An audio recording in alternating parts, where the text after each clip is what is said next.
I don't know. I don't know. What's going on, people?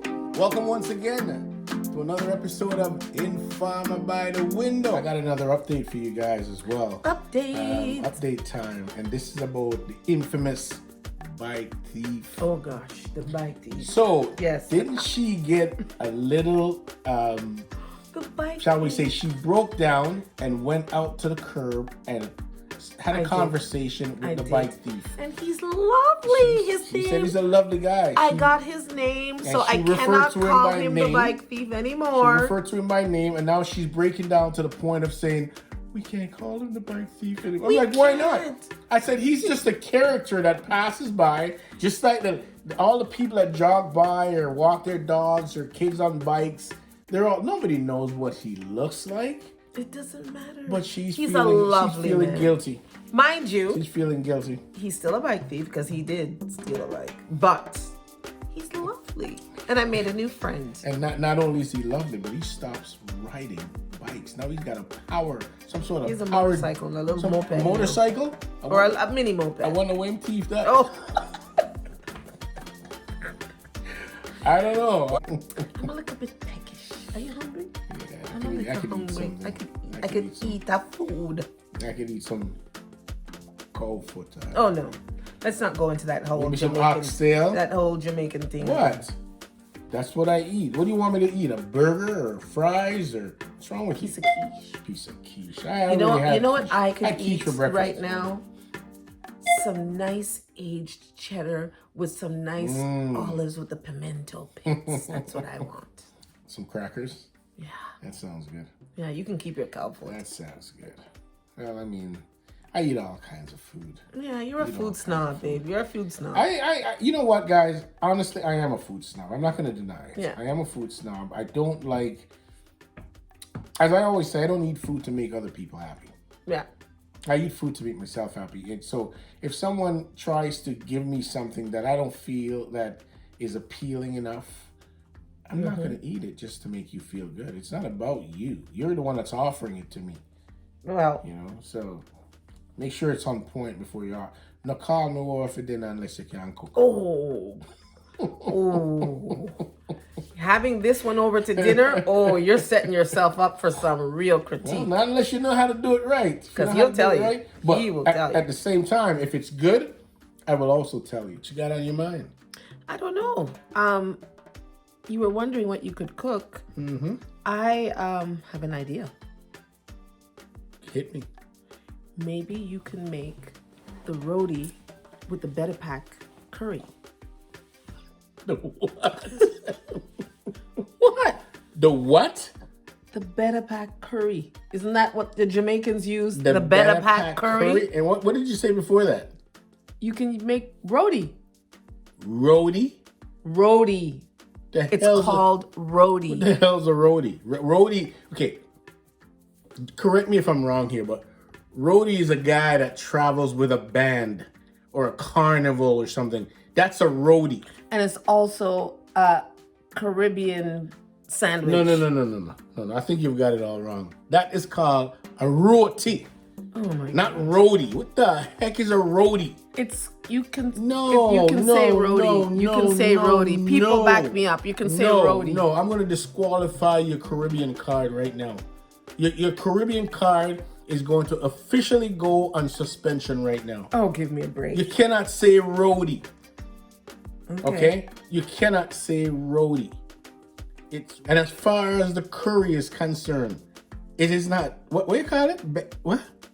Better Pack. Better Pack. A Better Pack. So you have to chop it up and say Better Pack? Just like you have to say roti. So in order to say these things, and in order for me to get my Caribbean card back, I have to chop it up. I have to say Better Pack. No, you just have to say it the right way. Not Better Pack and not roti. Better Pack and roti. Right? Police. Come on, people. Deal with this one. She's a tough nut to crack. You say tomato, I say tomato. I hear what you're saying. But it's roti. Say roti. But we live in Canada, and we've been in Canada for many years. Okay. So we might not always have the pronunciation correct, like people living in the islands. I clearly understand that, but when you go to a Middle Eastern restaurant, Okay. do you say to the fellow across the counter, "Can I get a beef sandwich?" Or do you say, "Can I get a shawarma?" A shawarma. A shawarma? Shawarma. That's what it's called. A shawarma. A shawarma. No, I don't say that. I just say, "Can I have a shawarma?" What's a shawarma? Well, I mean, that could possibly. There you go. You put that little Canadiana on it and you say shawarma. Yes, but the proper pronunciation is shawarma.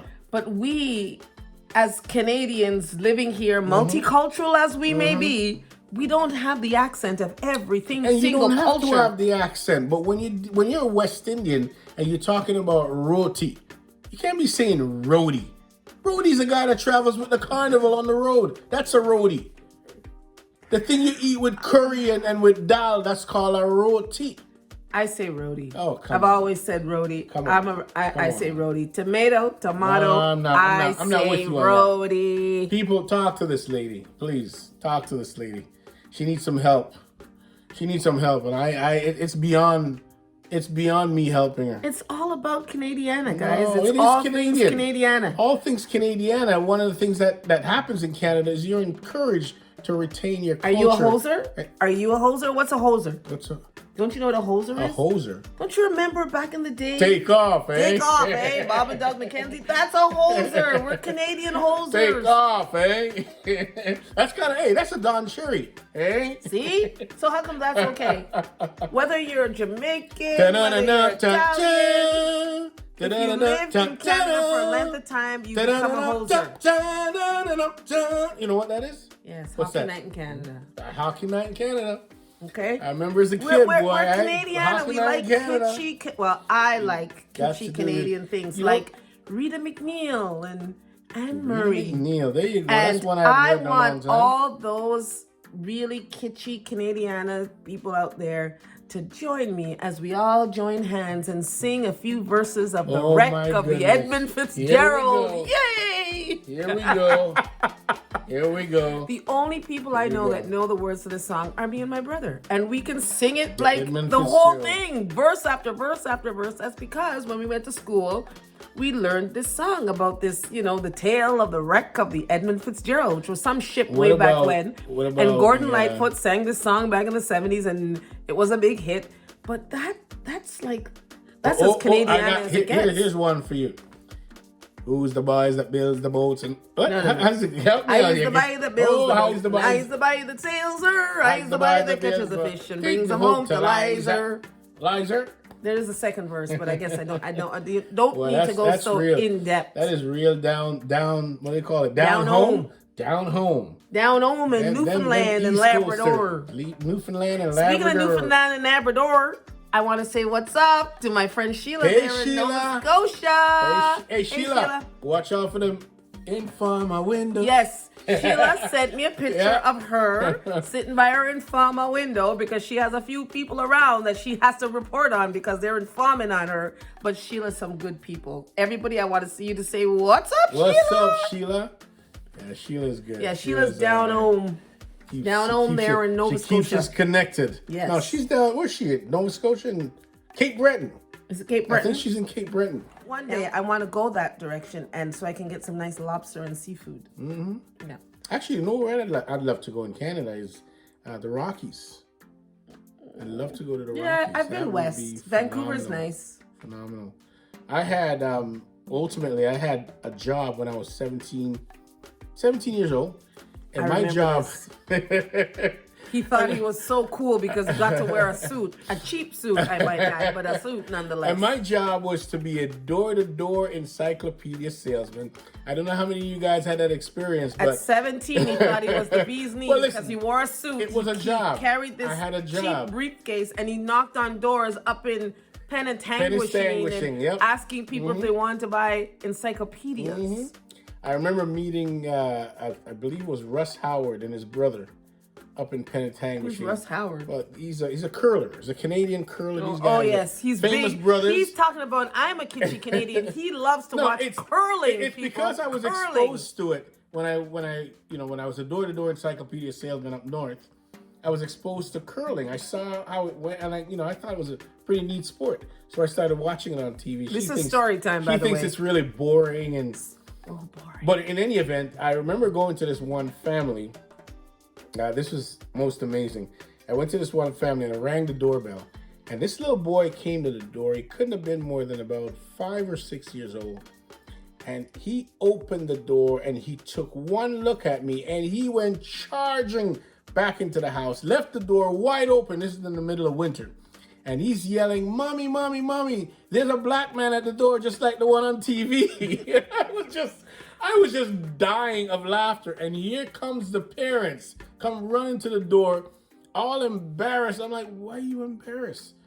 Well, I thought the kid was hilarious. Well, it turned out I went in their home and sat there for a good 2 or 3 hours and drank tea and ate crumpets.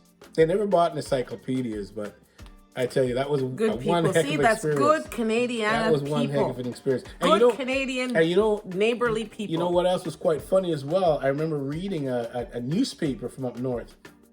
And the headline in the newspaper was, Mr. So-and-so is coming to Mrs. So-and-so's house from Toronto to visit this weekend. That was the big news. Well, it's a small town. A small town. I've never been in a small town like that before and experienced that. But and he thought he was so cool. It was an experience. When he came back to the hood, because back then we were living in Jane and Finch, and he came back to the hood, and he, because he had this job where he wore a suit and he carried a briefcase. Stop. I never sold a single set of encyclopedias. I actually spent more money than I ever could think of making. Honestly, I think it was a scam because didn't you have to pay? Oh, I had to in order to get into the sales program. Yeah. Well, you had to. One of the things you had to do is you had to pay for your own accommodation. So if we had 4 guys to a room, you had to pay your share. So there was no money. We had a team leader. However, if you ever sold a set of an encyclopedia, that team leader would get like 25 or 30%. So you'd be paying him. And all he did was he would drive us up north and he would just drop us off in some neighborhood and go to a local bar and sit there for hours. Scam. And we'll be out. Yeah, it was a scam. But you live and learn. You live and learn. And you met some nice people. I met some amazing people. Some amazing people. I would love to venture in northern parts of Ontario and other parts of Ontario, matter of fact, and other provinces in Canada to just a venture, vacation and whatnot. Especially now during the pandemic, you don't really want to get on a plane. You can drive, but I don't think they're really encouraging that right now. And I think as well, we don't realize what we really have right here in our backyard, people. True. From East Coast to West, we have some amazing places, sites. This land is your land. There you go. This land is my land. Breaks out in song. From the California something to Vancouver Island. How you gonna go from California to Vancouver I don't Island? know the words. How about you? But I do know the words of the record of Evans Fitzgerald. I can sing that. The legend lives on from the Chippewa down to the big lake they call Gitchigumi. That's the rock part. That's not a rock. That's a Canadian folk song. Okay, it's a Canadian or Acadian? It could be a little bit of both. Could be a little bit of both. There you go. And there you have it, folks. Thanks so much for joining us this week. Don't forget to like, share, and subscribe. Bye.